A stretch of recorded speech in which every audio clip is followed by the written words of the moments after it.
but we are living in a uniquely dark moment in history where violence against women and girls has now spanned two distinct domains: physical and the digital realm. Human trafficking, bride kidnapping, pornography have unfortunately been with us since the beginning of humanity. But there's something new that we have to contend with now on the front lines of this battle. Most of us use Web 2.0 social media platforms. Raise your hand if you do. I think all of us in this room are actively posting to them today. Now we are in a new technological era with generative AI and deepfake AI. And this means that anyone has the ability to create an image of someone and disseminate that image at lightning speed across the globe in seconds. This started to become a problem 10 years ago with Web 2, and it is now one of the biggest issues on the front of sexual violence. In the last few years, the UN Human Rights Council started to pay closer attention to the issue of what we call image-based sexual abuse, or non-consensual intimate imagery. But what's interesting globally, and what's part of the conversation often, is how there's so much impunity around this issue that prosecuting these crimes is very difficult. And many argue that it's the technology that makes it difficult. But I would say, even in the physical world, in the realm of human trafficking, as you will hear from one of our panelists today, that impunity still persists in ages-old methods of violence against women. Thank you. I'm Jessica Buchleitner, and I'm going to be your guide today through these issues. And I'm doing this because I compiled an anthology series of 50 women's stories from 30 countries where they share their experiences with violence. I have been in the fight for Cities for CEDAW for the last 10 years, and this is my 14th CSW session. Thank you all for being here with us today and our panelists. And thank you for having the courage to have this discussion. It is definitely not easy.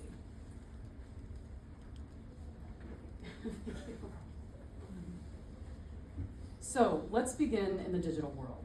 We are now entering the most modern form of sexual violence against women. And before we hear from three of our panelists who have experienced the sharing of their images online and the effects that it had to their lives, and one of our panelists who has fought human trafficking in Nepal, I want you to see a picture of where we are, as many people are not familiar with this issue still. Image-based sexual abuse, or non-consensual intimate imagery, NCII and IBSA, are two fairly new terms to our vernacular at the UN. And what they entail is someone taking an image of a person, an intimate image that is real, or that is an AI-generated deepfake in the likeness of another person, and sharing this online for the world to see. Oh, sure. Is this better? Can everyone hear me? I can, you know what? I can shout pretty loud, but this is probably better. So, this entails taking the image of a person, whether it's real or a deepfake image that AI generates, and without their consent, distributing this across internet platforms so it can be replicated over and over again. And what this practice leads to is alienation, shaming, and the degradation, or attempted degradation, not from our panelists, of the woman involved. And this is very, very serious. Susanna's organization, My Own, has created a media guide for you so that when talking about this issue, if you intend to do that, and we hope that you do, you will familiarize yourself with the appropriate terms to use. Now, one of the most difficult aspects of this is that 90% of non-consensual intimate image victims are women. Women are 28 times more likely than men to have intimate images shared without their consent. And another staggering one from a UK NGO's report is there has been a 106% increase in the practice of this since 2024. And it gets worse, I'm sorry to say this. A 2023 study revealed that 98% of deepfake videos online are pornography. 99% of those are of women. 99%. That is a hard thing to contend with. I don't have to tell you this because our panelists will talk about it, but the severe emotional distress and post-traumatic stress disorder that this causes victims of this act is horrific. Not only does it affect their livelihood, their relationships, the trust that their community has in them, and it causes an amount of degradation that is unimaginable. And those images live online and they stay there. And getting them taken down, depending on which member state of the UN you are in, particularly in the US, this is very challenging. In some cases, victims have to sue for copyright violation to get these images removed.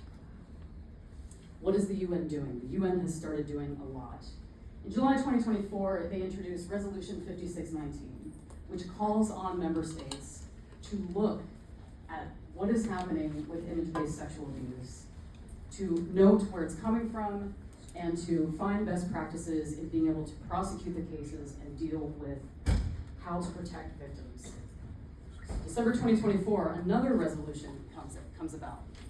And in this one, a report is now being created that highlights practices around the globe, looks at patterns, and asks member states to be accountable in making recommendations to make this better. And that's awesome. But there's even more. These deepfakes, which happened in Spain about 3 years ago in a small town, where AI-created deepfake images of young girls under the age of 12 were released on the internet.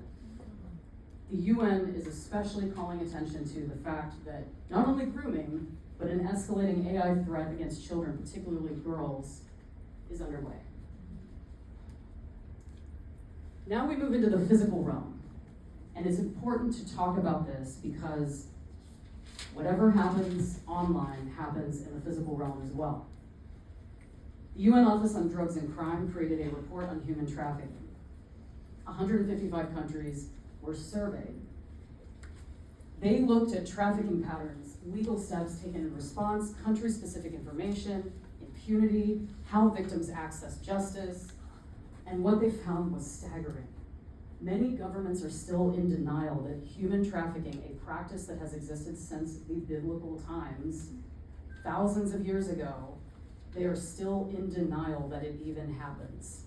And Urmila, our panelist, will talk extensively about this, but there's neglect when reporting or prosecuting cases. And in a ratio of 2 out of every 5 countries, that was 155, had not reported a single conviction of a trafficker. This is as recently as 2023. So this is the state of where we are and why this panel is so important today. And that said, I've talked about our panelists, but I really, really want you to meet them now. This year's CSW 70 is about ensuring and strengthening access to justice. It's also about participation in public decision-making for women and girls. And as the author of an anthology where women tell their own stories, I'm not going to bore you with reading bios. I want the panelists to tell you their story in their own words. Beginning with, to my right here, Susanna Gibson. Susanna is a nurse practitioner who witnessed the shrinking reproductive rights and justice in the United States and decided in 2023 that she would run for the Virginia House of Delegates. And then many things happened, and I'm going to hand it over to Susanna. Susanna?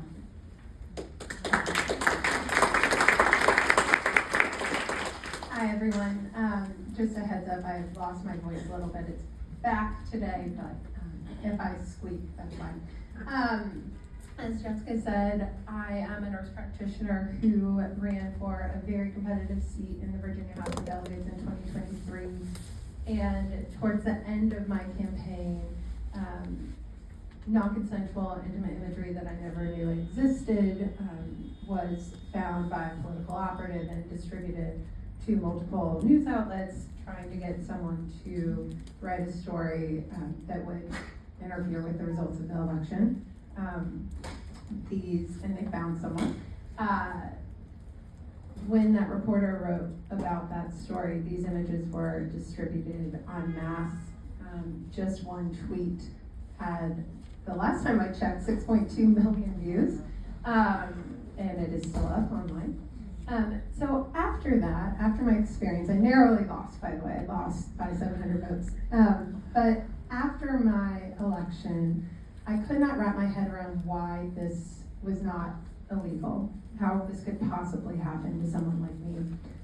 And what I found out looking at it was there was no federal criminal law regarding the non-consensual distribution of intimate images, and why was that? And what I found was that that was because the criminal justice reform community was concerned about how creating new felonies in particular would be used against certain marginalized communities. So what I did is I reached out to one of my board members over there, who I had met when I was running for office, who's a criminal justice reform policy expert.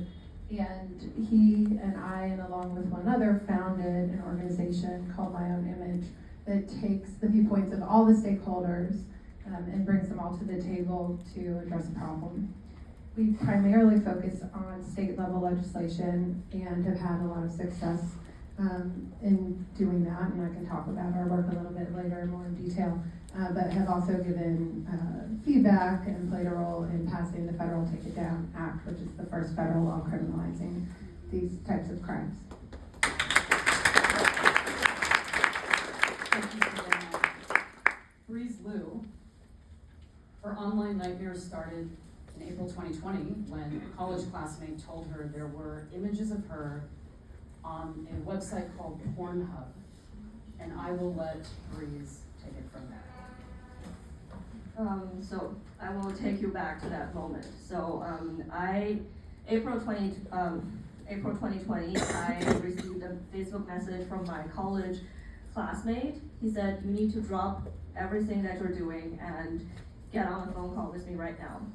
I called him and he said, "I don't want you to panic, but there's a video of you circulating on Pornhub." At first I thought it was a very sick joke. It was a mistake because before that I'd never even visited Pornhub, and I have good education. I went to UC Berkeley and have a decent job in the tech industry, and I thought to myself, how could it be me? But he's very serious. He said, "I'm sending you the link. This is legit. This is very serious. You need to take a look." So he sent me the link, and I saw on the thumbnail it was my face. In that moment of despair, there is no word strong enough to describe how I was actually feeling or experiencing. My entire world fell apart, and I couldn't take it anymore. So I decided to go to the rooftop of my building, and I was trying to kill myself. But I didn't do it. I decided to fight back on this issue. But what I had experienced afterwards, it was extremely painful that several times made me even think to myself, perhaps I was better off dead. And in order to seek justice, obviously the first step is to call the police. And when I went to the police, instead of trying to help me with this issue, they asked me, "Have you ever engaged in prostitution? Do you ever exchange money for sexual videos or photos of yourself?" And I was deeply slut-shamed by law enforcement. And I was, through my journey to seek justice, I was facing an invisible wall everywhere I go to. And after a few months of struggling and going nowhere, I realized that we are facing a very broken system, and this is a tech-enabled problem, and it requires a tech-enabled solution. That is why I decided to found my company, Alecto AI, which is using the tech solution to address this issue. So my background so I majored in peace and conflict studies at UC Berkeley, with a concentration on national politics, international relations, and world order. And my first job in the tech industry was at a big tech company in Silicon Valley on the trust and safety team. So I have the perspective on the other side of the table. And before I started my own company, I was actually a very successful young crypto VC, as you can tell, but not, But I was very blessed, but think about it, and I remember, I was thinking to myself, if it was so difficult for someone like me, who is well educated, has a decent job, who has the knowledge and the insights from within the tech industry, it's so difficult for me to even take down my content.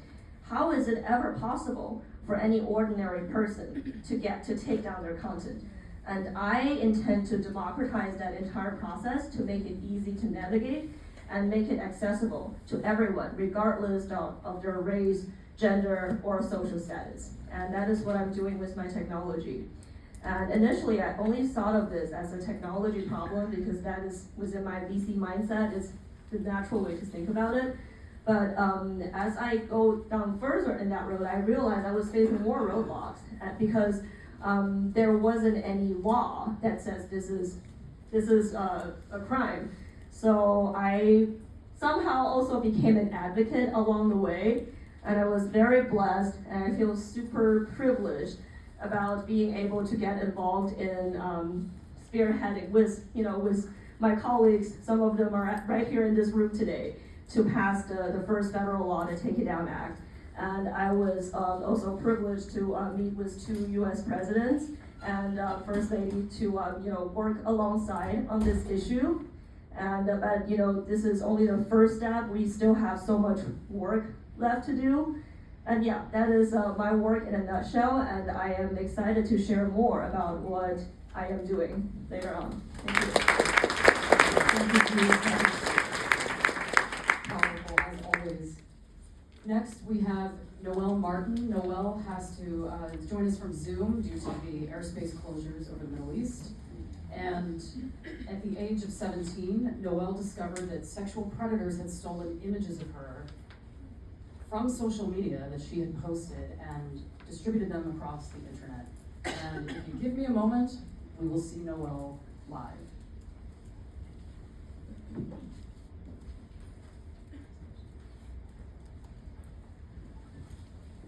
Noelle, can you see and hear us?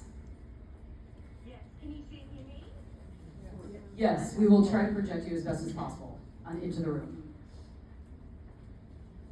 Yeah, so I'm Noelle Martin. I'm so sorry and sad I couldn't be there today. The airports and the airspaces are closed and my flights were cancelled. But it's a privilege to be joining via Zoom. And yeah, going off what Jessica said, I have been a continuous target of image-based abuse and deepfake abuse for pretty much my entire adult life. I have had images taken from social media and doctored into fake intimate images, especially at a time that this topic wasn't actually known or talked about or discussed. And after speaking out and fighting back, they have continued to escalate the abuse. I've had a deepfake generator created of me. I've had images of me in all kinds of positions, in all kinds of ways, and they've also created fake intimate videos, so deepfakes of me. And I have spent the last 10 years publicly fighting this issue, and I'm now in the final year of my PhD researching the regulation of this abuse across a number of jurisdictions. So I'm working really hard to try and transform my story into an expertise, drawing from the lived experience that I've had. But it's a never-ending battle dealing with this. But I hope that there's hope on the horizon. Thank you so much, Noelle. We are so glad that this technology set up that we have here to hear your story. This is wonderful. So I'm gonna toggle back over now to, on the very end of the table here, we have Urmila Shreshta, who was one of 6 young women, and remember what I had said. Sorry about that. Hopefully that's not opening anymore.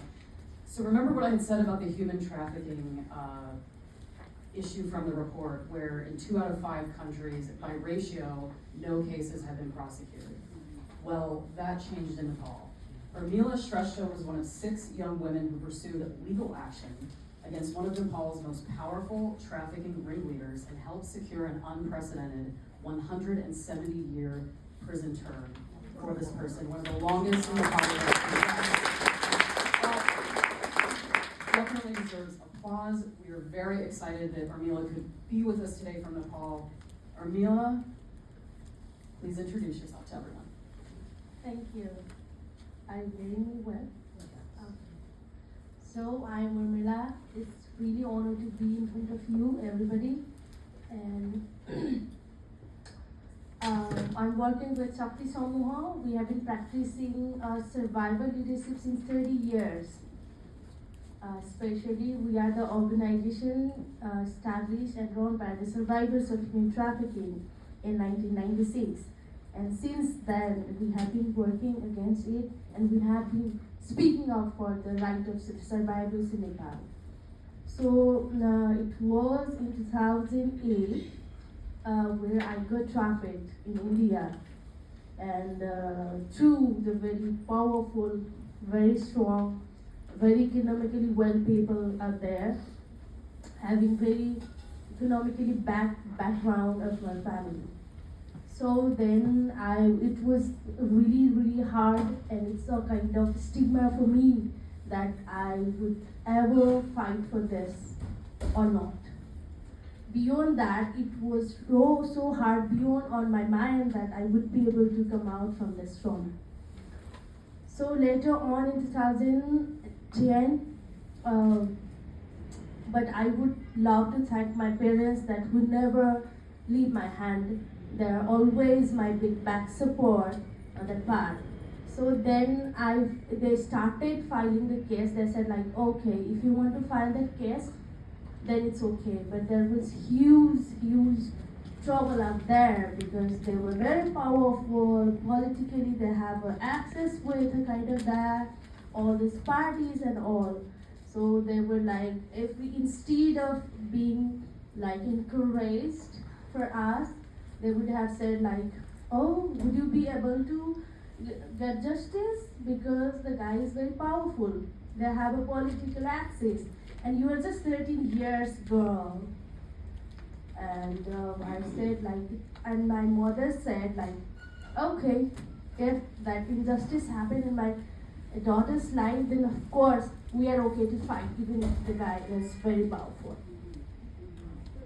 And then after I ran away from the brothel, and then I filed a case against that, and after that ran away, I met 6 of the girls who was trafficked through the same trafficker, and then who was able to run away from the situation after we ran away, because I was very young, and they said like, I ran away from there. If these little girls can run away from here, then we're supposed to run away. And then ran away, and we could file the case. Lots of threatening comes. We could not stay at home for 2 years because of hard threats, and they were about to kill my parents and all these things. So we had to change all this living things, like we had to migrate from this place to another to survive. And after 3 years of fight with all these fears and challenges, we got justice with 170 years in prison to that guy.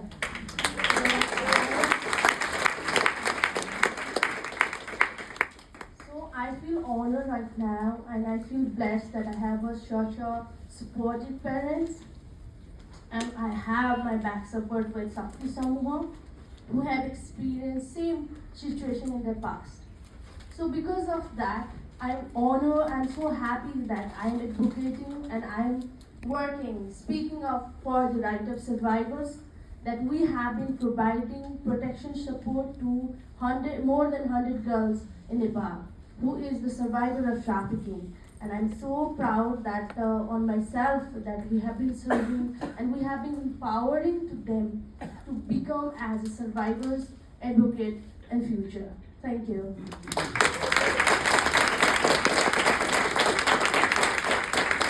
Thank Urmila's organization has an absolutely amazing name, and the meaning of it is very powerful. Can you tell us about Shakti Samuha?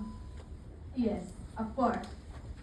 There is a kind of story out there.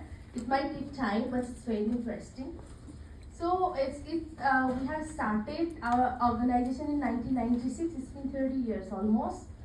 And in 1996, there were a huge raid happened in India, basically in Maharashtra area, in the brothel areas, where more than 500 girls were rescued, and all of them were minor, like 15, 16, 17, 13, 14 years of girls, and more than half of that population belongs to Nepal at the time also. So after that, so most of the people that belongs in that group, they were from Bangladesh, India and Nepal. All of them were repatriated to their countries, but in the case of Nepal, they were refused to take back to their country by saying that they just speak Nepali. We can't say that they are Nepalese. And if they don't have legal identity, then how would it can be a Nepalese people? One thing is that, and another thing is the kind of blaming that if they come to Nepal, then they will spit out HIV/AIDS all over Nepal. That kind of things happen. So because of that, all this unaccepted sentence, blaming and all these things, they had to stay in the rehabilitation shelter for 7 months. And in between that time, so many girls were died due to the not having proper treatment and all these things. And then only in 1996, or mid of 1996, there were like some of the non-government organization of Nepal, they take initiation by challenging the government. We have to take our girls back. And then they finally repatriated, but we only able to repatriate 128 girls after that. Because of all this happens in between 7 months. And then after that also it wasn't easy in Nepal, because still we do face victim blaming perspective. We still face very strong social stigma. We do still face a kind of unacceptance behavior and blaming. But at that time it was very worse condition. They were not accepted by the family. The organization have very limited resources with that large number of girls, and they would have feel like it's supposed to be if we were not rescued, instead of having this inhuman behavior in the society. Because nobody used to talk, they would avoid that road around them, or that kind of things. So because of that, and later on they realized that it's even if the government is not speaking about for us, and until and unless we speak about our right, then it won't gonna be changed in this Nepal for the right of survivors. And then 15 of them, they started Shakti Samuha, and it's means Shakti Samuha is a Nepali term. Shakti is a power, and Samuha is a group. So it means that they decided that let's turn our tears, our experience to the power and start fighting back to the society and for our right. So on that way, we started Shakti Samuha, and then till now, we are working strongly for the survivors' right, and strongly working on the empowerment of survivors and justice system of Nepal.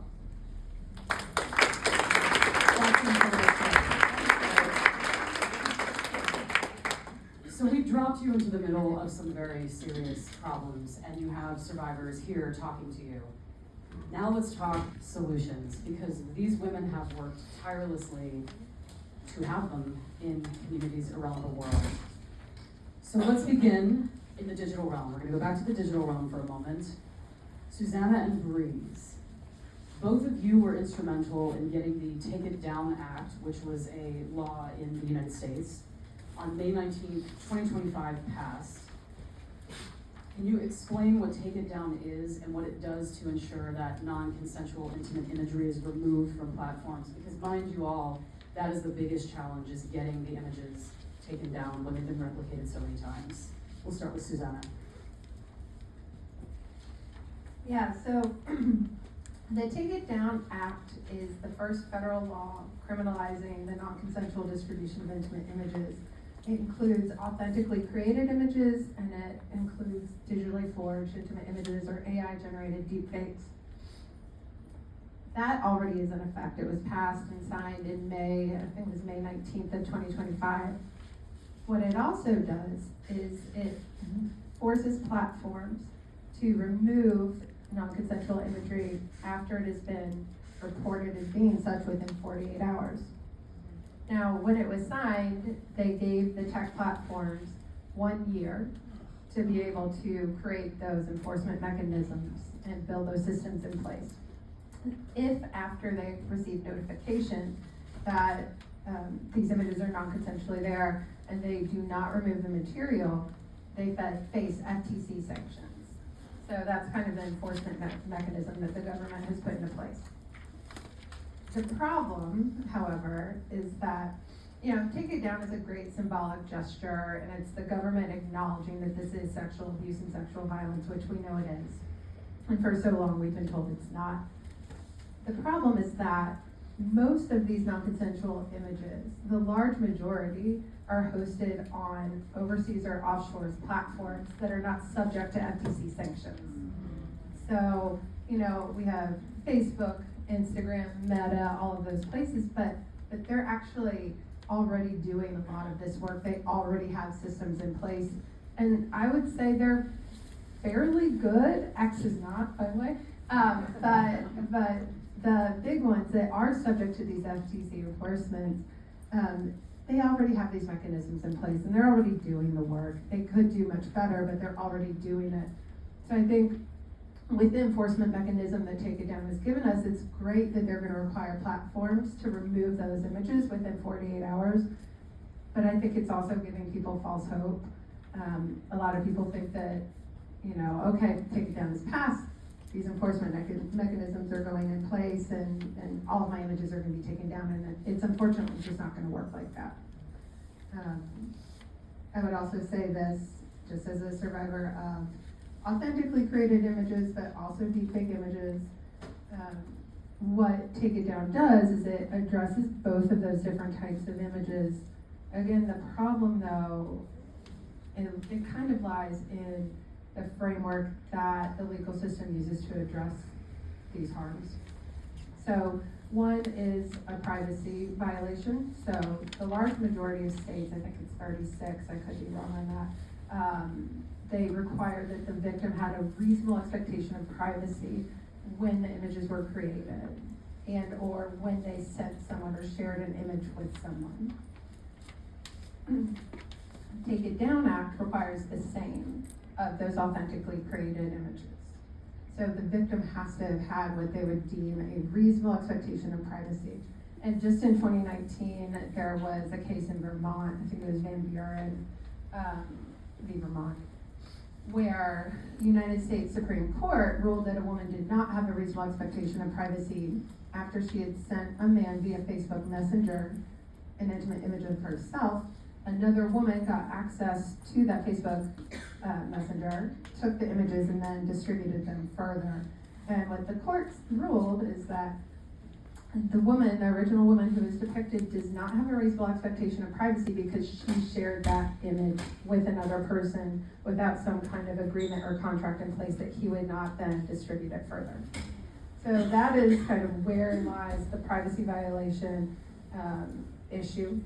In Take It Down, deepfakes or AI-generated explicit imagery, they're actually couched in Take It Down in a consent framework. So all that really matters in Take It Down for deepfake survivors is that that person did not consent to the distribution of their intimate images. So there's a bit of a dichotomy, and I'll talk about it later, of a good victim, bad victim dichotomy that is getting set up and then reinforced in this first federal law or take it down.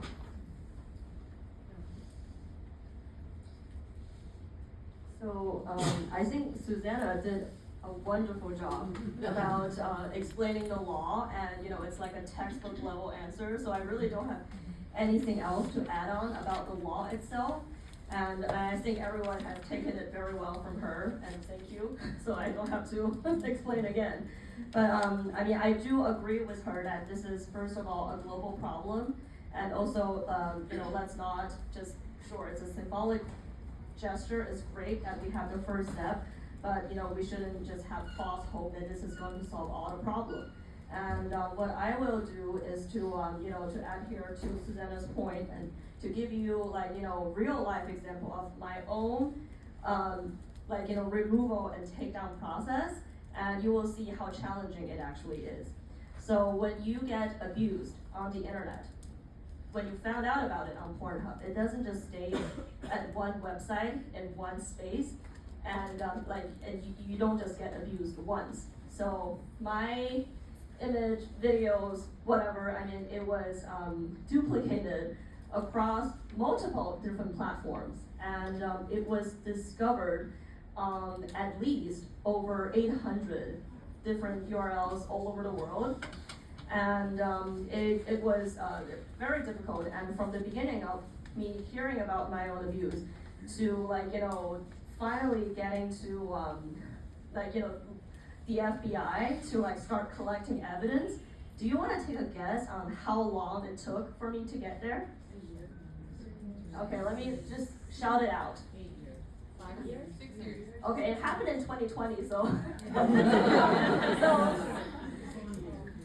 So I think I got to the FBI in 2024 after I have met with the president back then, Joe Biden, twice. Yeah, so that's the level of that's how you have to do in order to even get law enforcement to start taking this case. I mean, and by the way, I didn't get justice. Even until today, I still haven't gotten justice. I had to meet the President of the United States, the most powerful man on earth, twice to even get the case processed. It took me 4 years. Yeah, so that's how bad it is. And then even though I've met the president, you thought, oh my gosh, this person. Back then I was already being featured on the New York Times and all of this global media. People know who I am, so I had a public presence. And so when I was trying to get help from the U.S. organizations, which by the way, it's shameful, how little help there is. I had to prove or unprove that either I am 18 or not under 18 in all 800 of those abusive videos of myself. Because if it's under 18, then it's NCII. If it's over 18, they can't handle that. And how could you possibly, just think with your logical mind, how is that doesn't make any sense to you? That you ask a survivor, someone who has already been through a lot, probably they're going through suicidal thoughts, and you're asking them to prove in each and every one of those abusive images or videos that they were either above 18 or under 18. That's what I had to do. And then I was going through a lot of just going around in circles. And finally, we realized that it's kind of a dead end in the U.S. So we had to seek help elsewhere. And after literally we've been begging all around the globe. Finally, the French government, which I do appreciate, they have an organization. Actually took my case and started helping me with dealing with the sourcing of it, and started processing and analyzing where they were hosted.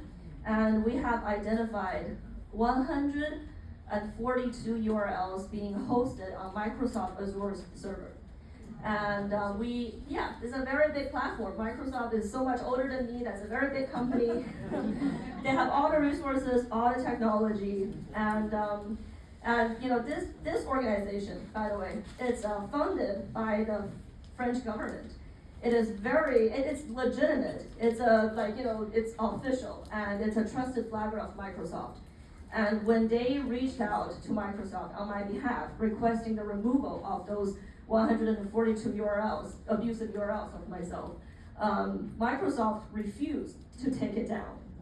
And it was because I used my legal name, Wenliu, not my activist name, Breezeliu.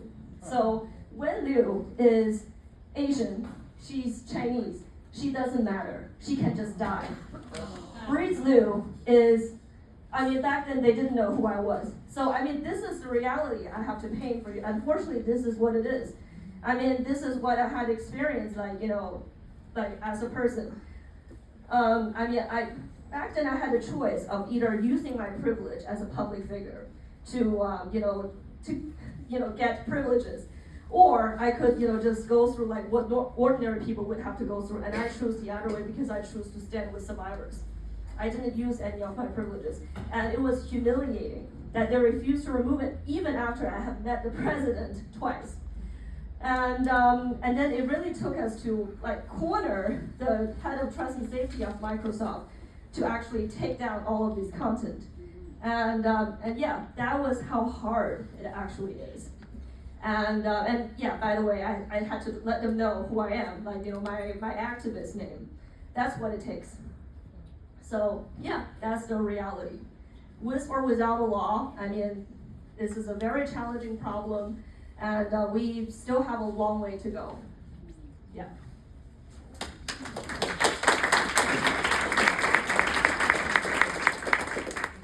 Now you see how difficult it is. Let's go to Australia. Noelle, Australia has the Online Safety Act passed in 2021. Notice how these laws are passing in the 2020s when the internet abuses have been around for probably already 30 years. It's amazing. The eSafety Commissioner can force the removal of such content and issue large civil penalties up to $156,500 for individuals. From your knowledge and research as a lawyer and now a PhD candidate and a survivor, has this law actually helped curb NCII in Australia or even set as a global precedent? Okay, short answer, not really, and I'll go into that, but I just want to add some context, I think, to this amazing discussion so far, and it's context that I have focused on in my research, where I am really trying to look at the pipeline and the corporate supply chain that has enabled this abuse, because I think we're seeing a lot of focus on individual perpetrators and even big tech companies. But what we're also actually seeing is that this has become almost like a profitable industry. We are seeing not just big tech companies, we are seeing search engines, payment processors, app developers, instant messaging services, website apps, internet service providers, app distribution services.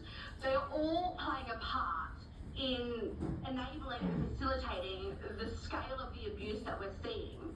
And when it comes to the perpetration of this, it's so much more than just maybe sharing intimate images without consent or generating them or creating them. You have the searching for it, watching it, possessing it, consuming, soliciting, saving, storing, reposting, trading, facilitating the trading of. You have so many different behaviours that might not be criminalised or might not be part of the legal frameworks yet, but all contribute to the harms that we're seeing at the scale that we're seeing them at. And I think that's really important to acknowledge, because so many of the players in the corporate pipeline that are facilitating this, especially the payment processors, they are getting away with their role in this and the commodification of the mass scale abuse that we're seeing. So going going back to, and just another thing I want to add is that this abuse isn't just manifesting on these, maybe AI generated apps or websites. We're seeing the rise of kissing apps. We're seeing the rise of apps and bots that allow people to create and generate people or men ejaculating on women's images. And you can buy images or videos of yourself or like a man ejaculating on a woman's image. That's people can trade in that now. We're seeing undressing apps, nudify apps, cloth off apps, and we're also seeing something that I have experienced is the personalized deepfake abuse generators. So in my case, it wasn't really functional, and I don't think it was functional, but essentially it was a functionality that was like create deepfake of my full name, and we're seeing that rise in terms of how many other people are being affected by this, in terms of individual personalized deepfake abuse generators. So we're seeing a massive pipeline, and we're seeing a lot of perpetration behaviours, and we're seeing a lot of forms in which this is actually taking place in terms of bots and apps and generators.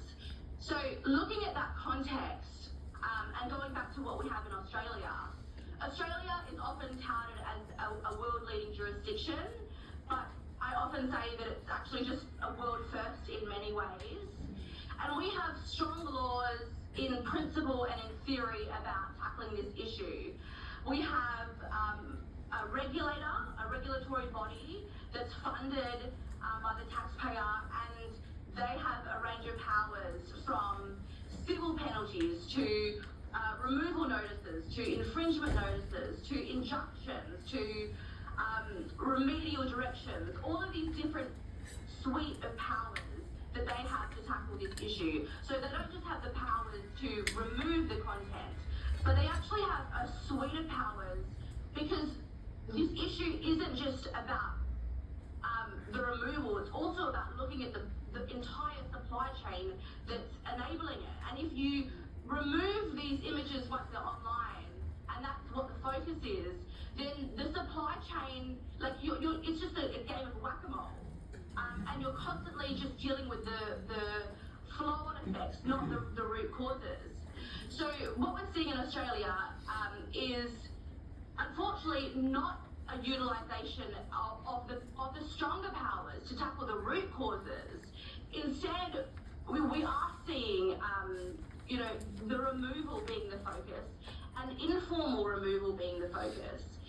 And unfortunately, when you have the regulator doing this manually, so people report, you've got staff members trying to manually remove it, those same images pop up, or potentially can pop up a week later, a day later, all over the place. I mean, it is a very, very ineffective way of tackling this. So we do have a regulatory agency, we do have laws, we do have a suite of powers, but unfortunately we're seeing just removal, and informal removal, being the focus, that is really limited in terms of actually helping the victim, because things amplify, but also tackling the root cause in any systemic way. And so part of my research is trying to look at the problems and figuring out how we can improve that. And do you have some ways that you found in your research, Noelle, that you want to share with us right now?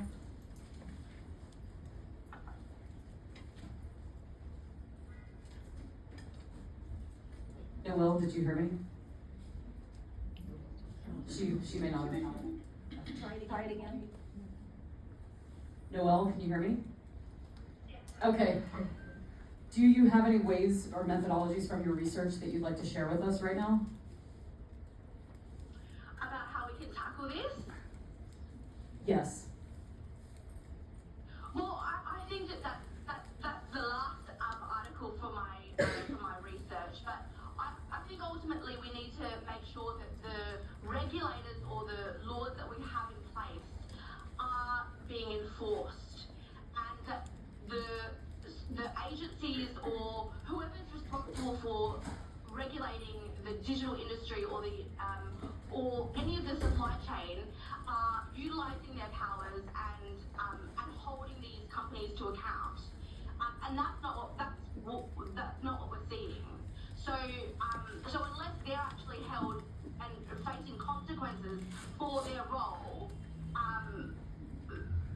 this issue is going to continue. So in terms of what I would hope to see is really strong enforcement at a systemic level, tackling the hubs, tackling the website, tackling the app distribution services, so that we can't even have these apps at all. Thank you, Noelle.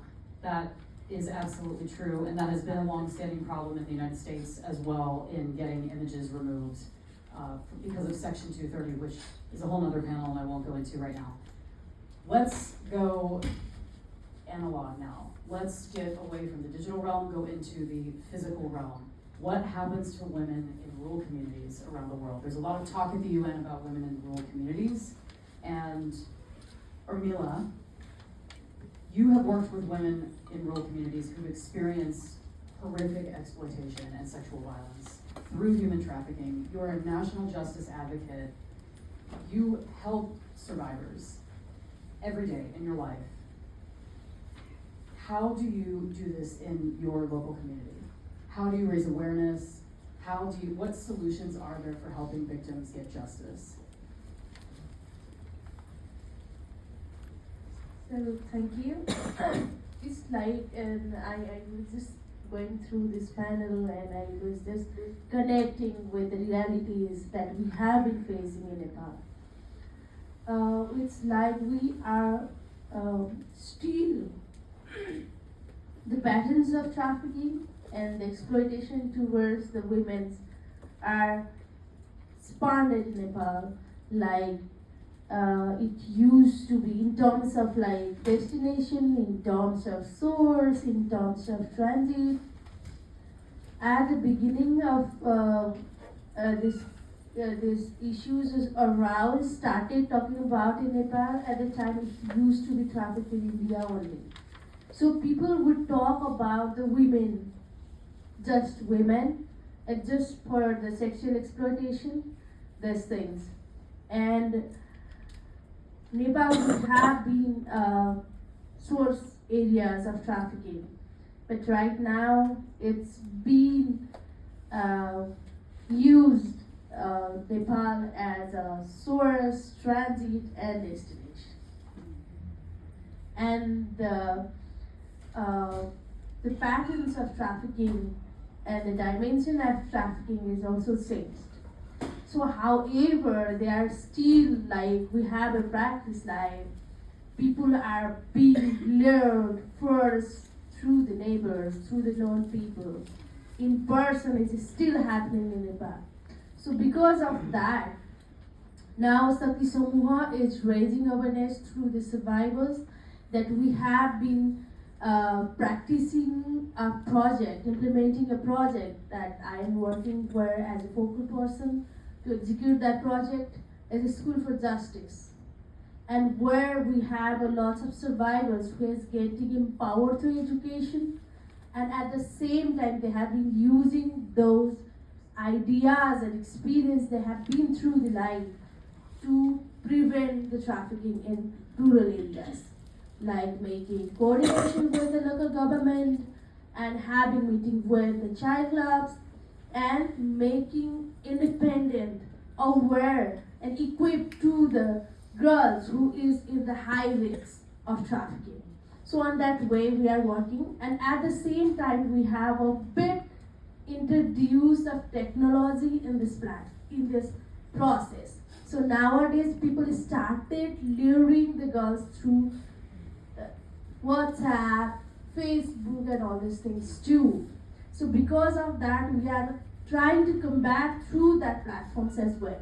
So we have a page called No More Trafficking, where we post our ideas, preventing like awareness materials, and on that way also they are getting reached and they can seek help from that areas as well.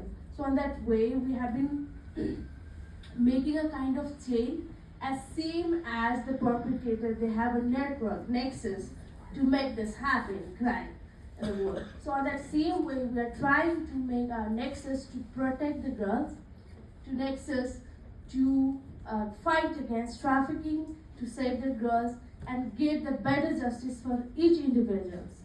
And on that way, we have been working with the ministry, and now it's been 5 years that we have a separate investigation bureau for the trafficking in Nepal.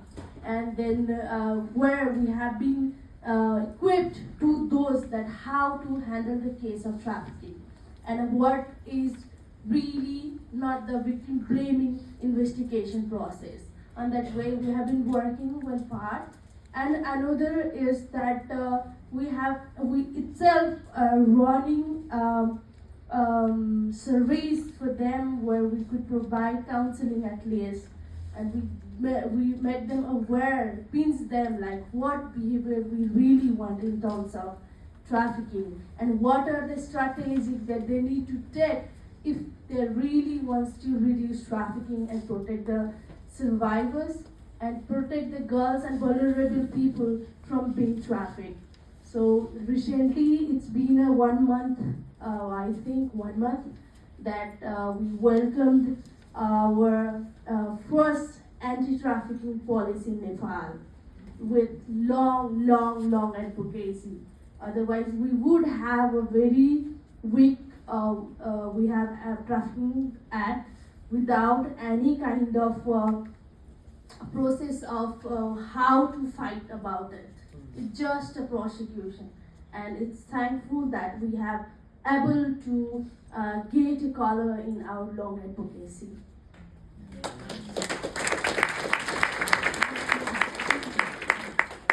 That is thoroughly impressive. And what she touches on is something very, very important that is going to be my next question for Breeze, actually, is they are using technology in a community that they're not using technology as much as someone in New York City would be, for example, but they are using the same Web 2 platforms that have perpetrated this form of violence against women, and they're taking this platform that is used for that purpose and turning the usage around to make women aware and create a safe space for them to get resources, help, and connection where they need it. And that is very impressive, Urmila. That's how we should be using the technology in that circumstance. One of the things that Breeze has done is took AI to fight AI deepfakes with AI. And I want her to take a moment to tell you about Alecto AI, how she has done that, because that is one of the best solutions. The law will not always protect you, as we have seen. There's too much impunity. But if you can use the technology to advocate and to create solutions, that is probably going to be a faster bet than the law in some circumstances. Breeze.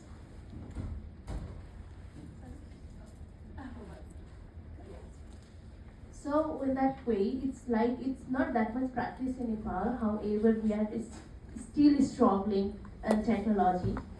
But as much as the time we get, because I get in touch with each of the cases of trafficking every day, because we have been running 6 shelter homes in Nepal for the trafficking survivors, and we get touch with them and we get the patterns of trafficking.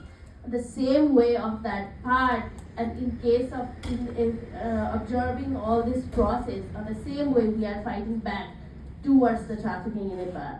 So because of that, in that part, basically we have been raising, we are more focused on the prevention part, first of all, and at the same time we are making each of the survivors to speak up for their life, for their rights. So because of that, we have been making a kind of videos or podcast where we are speaking of for the what are the circumstances, what are the consequences can be around you through this social media right now.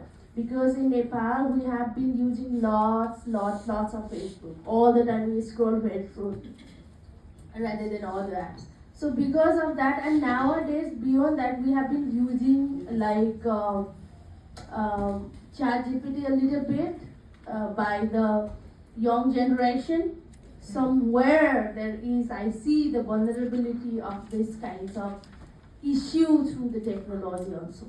So on that way, we just raise awareness to them that to how to avoid or how to tackle all these things with the experience and with the recent condition of Nepal with being implemented this kinds of law, because we don't have any kind of specific law to address a kind of issue in Nepal. Instead of we have still in the physical based activities like trafficking and all these things. So still we have been facing the issues is if we say like, oh, I got lured through WhatsApp, and it's still being hard for us in the investigation to find out like how they got. It's very hard us to find out that collect the evidence and all these things. So because of that also, and that part also we have been struggling so far. Thank you, Urmila, for that overview. That's interesting. Breeze, if you could talk about Alecto AI briefly and how you have turned that around to use the technology to make women safer from a deepfake.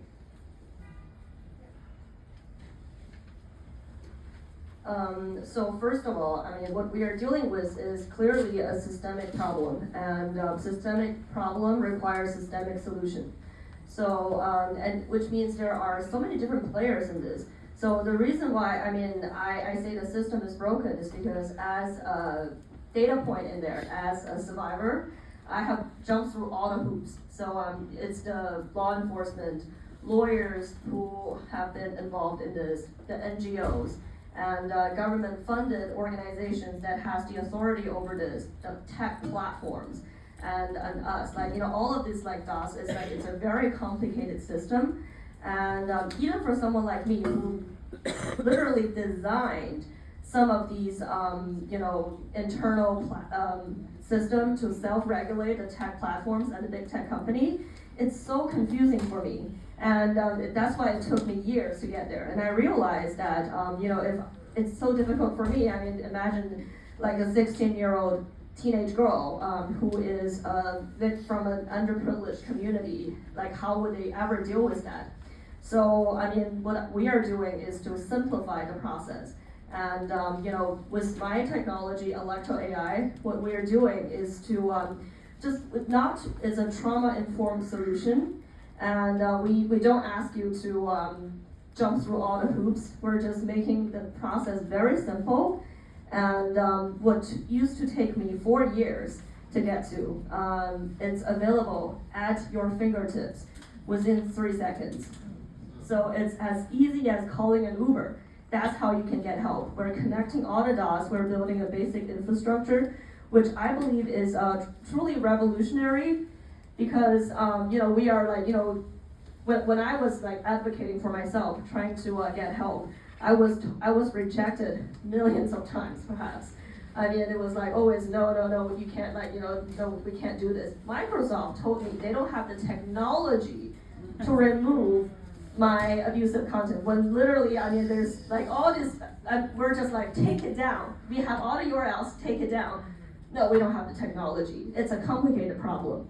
So, I mean, that clearly was a lie. I mean, I was in their seat. I was trust and safety. I mean, I trust me, they have the technology. Very impressive tech. It's just the willingness to do so.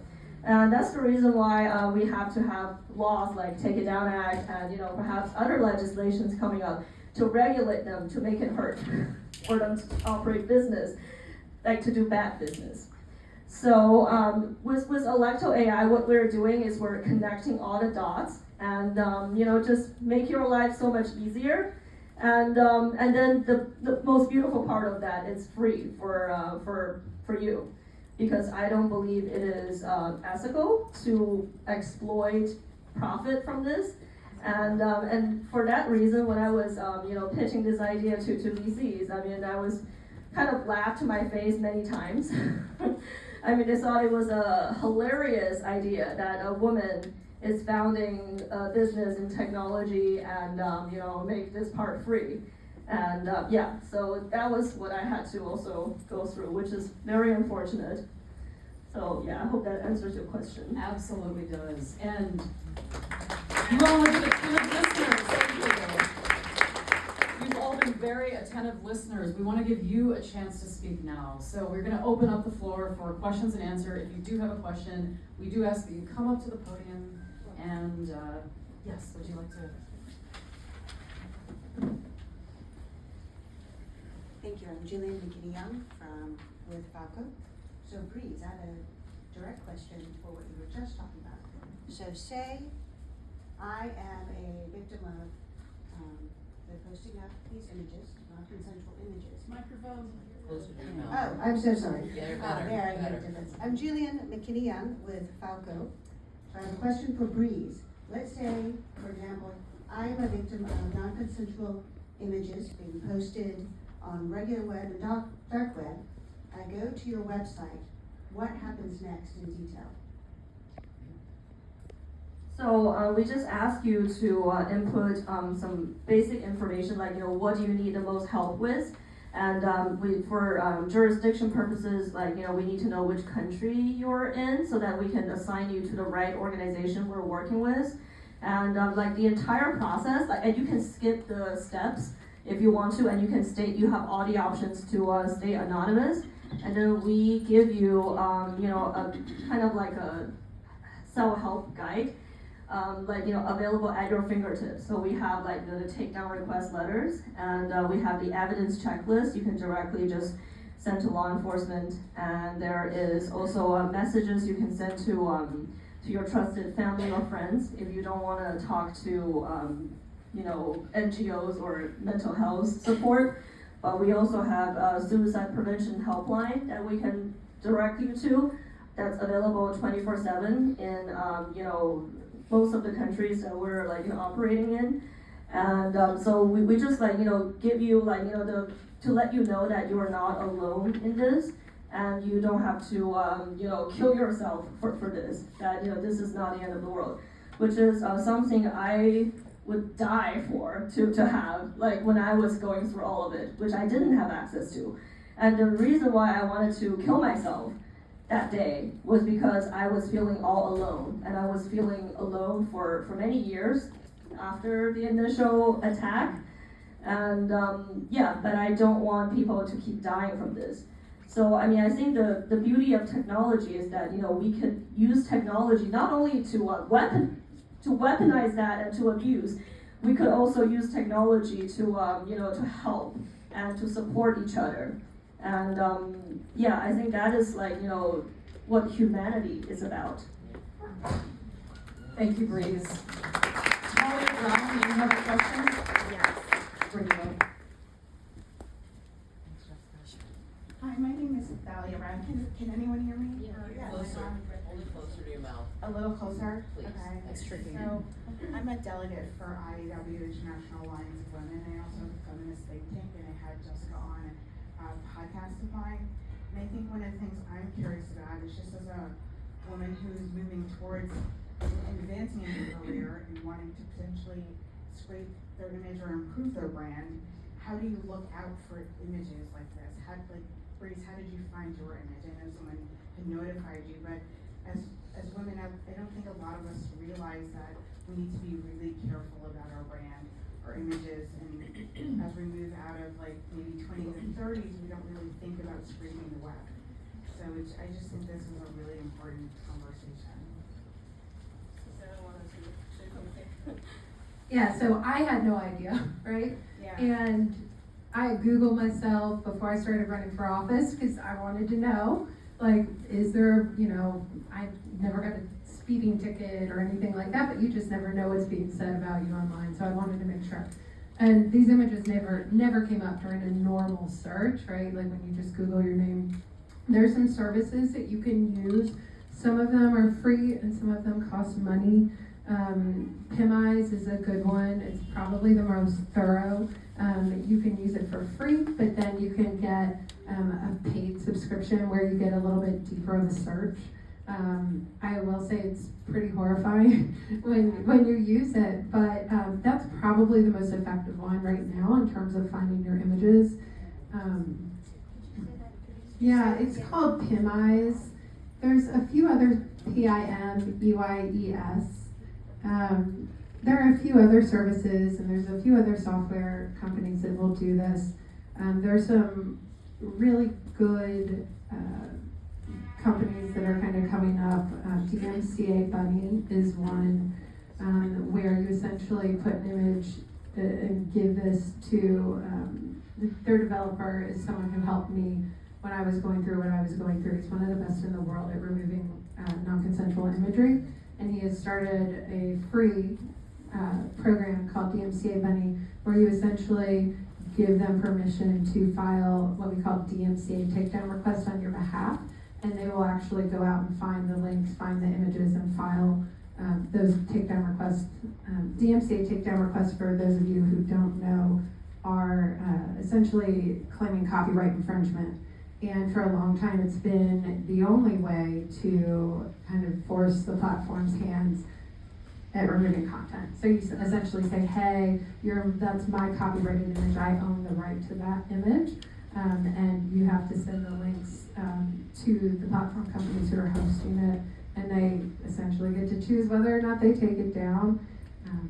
I could talk a lot about why we shouldn't be filing copyright infringement to remove non-consensual imagery, but those are probably the best two.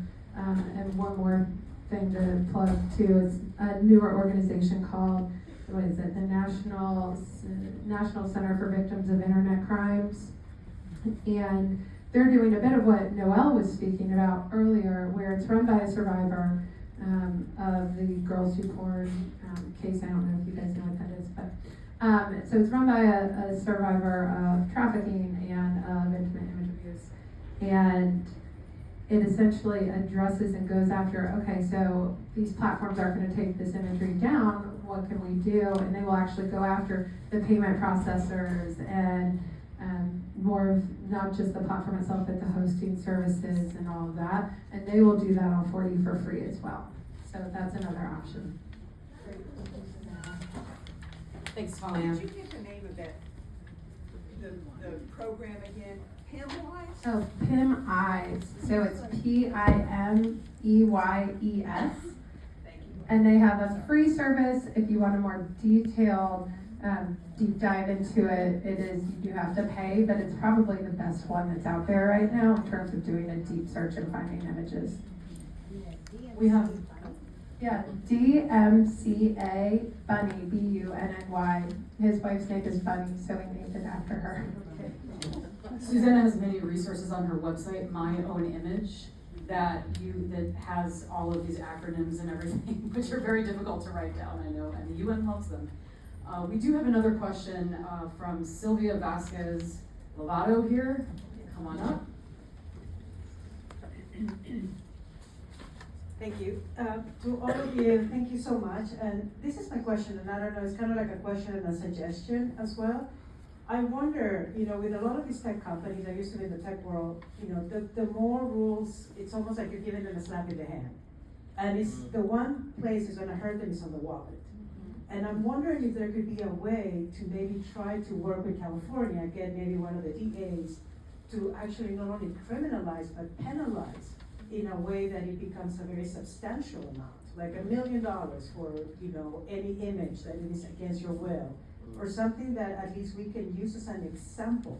Like if we pick up a big state like California or New York, that ideally, these companies, if they have any, if they're doing business that way, I think this potentially could scare them pretty easily. And there's a way almost to split the money.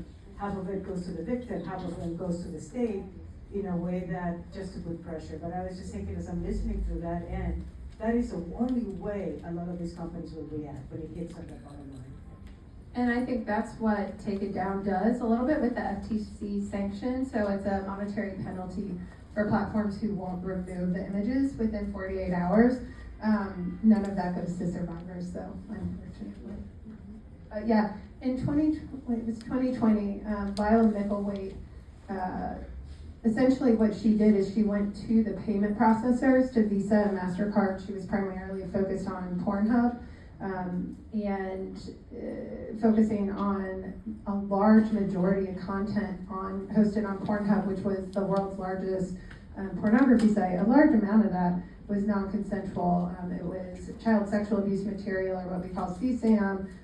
It was victims and women and children who were being trafficked, and that's something we didn't get to touch on, but would love to talk more about later on, is the intersection between trafficking and image-based abuse and NCII, or non-consensual distribution of intimate images. But essentially what she did, and she worked with the New York Times, Nicholas Kristof, and he ended up publishing an article and on her behest, and she had worked with some of the other people to have Visa and MasterCard cut Pornhub off, so they stopped working with Pornhub until they removed all images that were not able to be verified as non-consensual and not CSAM. And what ended up happening is Pornhub had to remove 80% of its content overnight. That's how much was non-consensual. So therefore, when you go after their ability to make money, that is pretty much the most impactful way you can get people to listen and do things. Excellent, and sir, you had a question? Yes. Yes, come on up. Yes, it is. Thank you so much. My name is Urmila, and I'm from Burundi.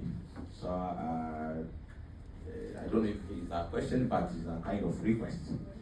And thank you for this brilliant presentation. And as we are talking about women and the issues for women, I'm working with women, especially refugees, women who are victims of violence. So I would like to know how we could collaborate, because I'm representing an organization working with women in Burundi as well as in Mali. So thank you so much. Thank you, sir. And we have time for a final question. And I see so many hands, I love this. Would you like to come up?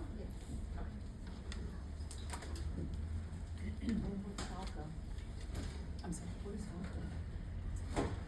Thank you so much. Thank you very much for your presentation. So I live in Australia, and a big concern there is that unfortunately high school students are using AI to create deepfakes pornography videos of female classmates or female teachers.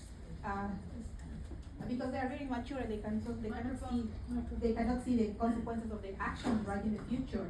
So my question is for you and everybody as well: how can we work with the schools? How play our role at home to talk with our kids for them to use AI responsibly? So this is really concerning for our girls and for us, for all of us. And that is a huge focus of the year. Who would like to take that? Is it Noelle? Okay. Thank you for your patience with the technology here. Go ahead, Noelle. Can you hear me? Yes, can you just quickly repeat that question?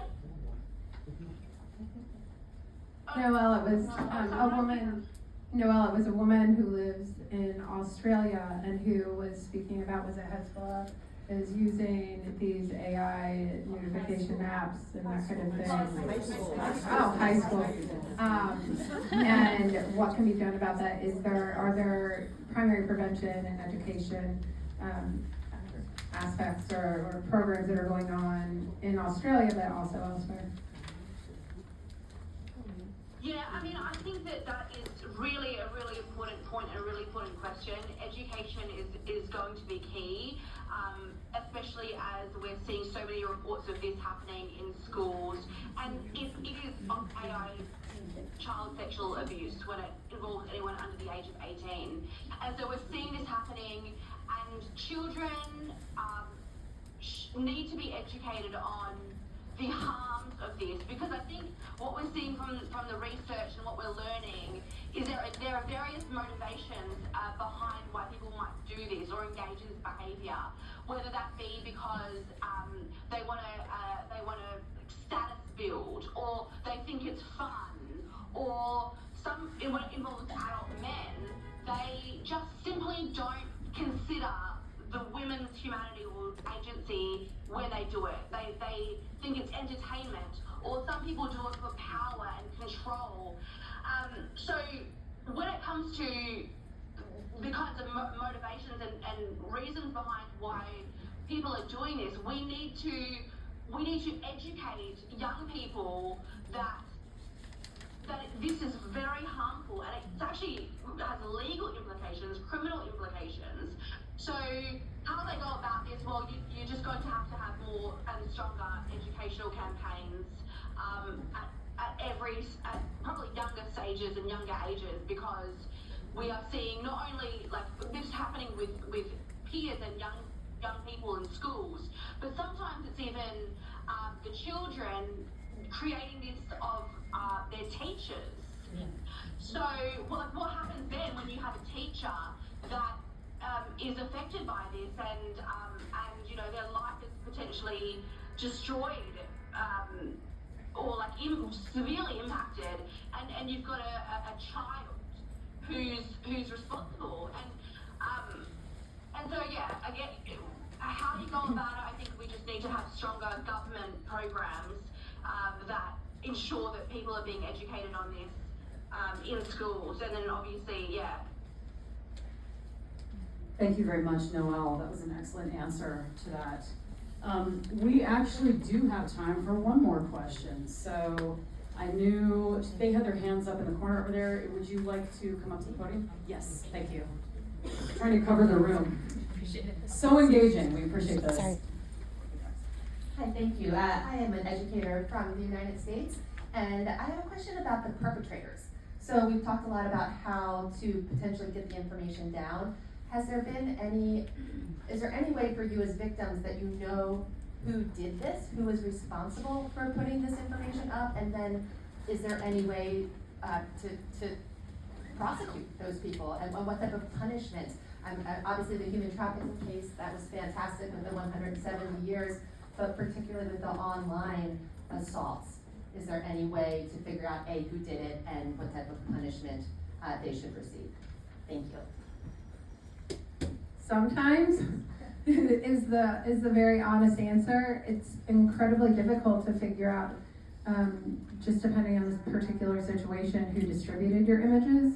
I mean, in certain circumstances, you know that you shared an image with one person, or you know you have shared an image with 3 people, so you can kind of figure it out that way. But like in my particular case, like I still don't know who could be held accountable, and you get into this accountability issue where, in my case, is a great example. These images were up, they were non-consensually created, non-consensually distributed on these various sites.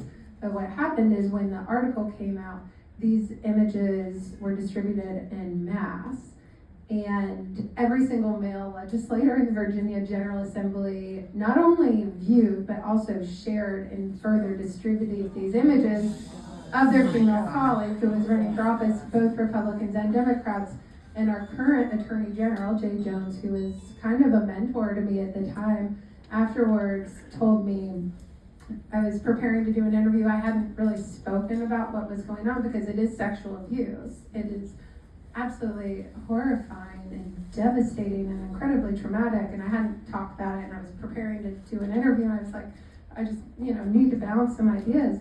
And he said, Susanna, 90% of the time that this came up in the fall with the members of the General Assembly, we all agree, and by the way, again, remember, this is our current Attorney General, who was at the time a friend, said to me, 90% of the time that this came up, we all agree it's not revenge porn, quote unquote, because that would only be if your husband had distributed it.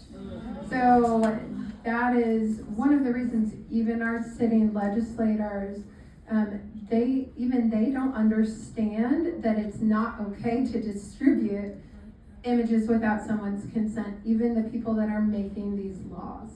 And then kind of the second part of the question, sometimes you can hold people accountable. My organization focuses on state laws, because with the federal Take It Down Act, there hasn't been a single prosecution. Like not a single one. Federal prosecutors are already overburdened and under-resourced, and they're not going to take the time to prosecute these crimes. So it's still going to fall to the states to be able to hold people accountable. It's going to fall to the Commonwealth's attorneys and individual state laws.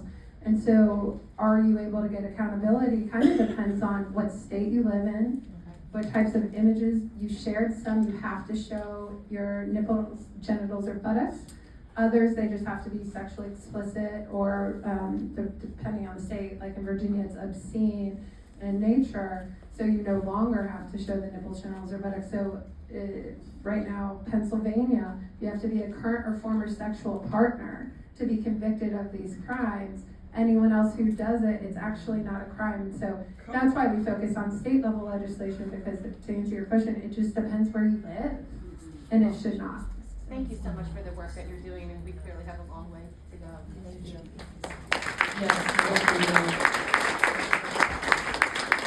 I want to do something a little unorthodox to close this panel out, because I think we all need it now. There's a woman named Sophia in the audience. Come up here, Sophia. Sophia's going to lead us in what's called a song circle about resistance. And I think we all need this now. It's very simple. You just repeat what she says. Thank you. For those who want to stand up, feel free to stand up. This comes from a tradition of call and response, which is one of the most human things we have been doing for all of time. And what the world needs now is joy in resistance, is hope in resistance, is community in resistance. And so I know it's going to be kind of hard to make a circle, but maybe we can, kind of create some kind of way where we're looking at each other. Yeah? Like a blob. Yeah, you can look around at the people who are here. Oh yeah, I love to see people joining hands. Thank you. All right, repeat after me. What the world needs now is joy and resistance.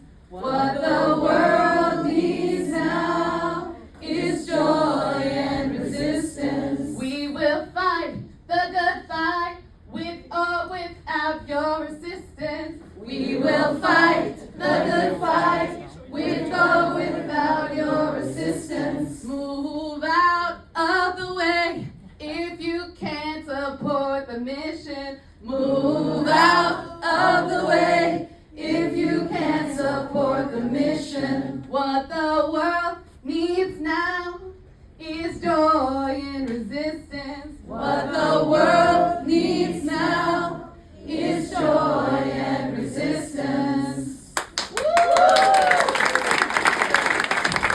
I snuck that in there, but I felt the world could be something uplifting. Thank you all. You've been such a captive audience of this. We wish you the best at CSW this year.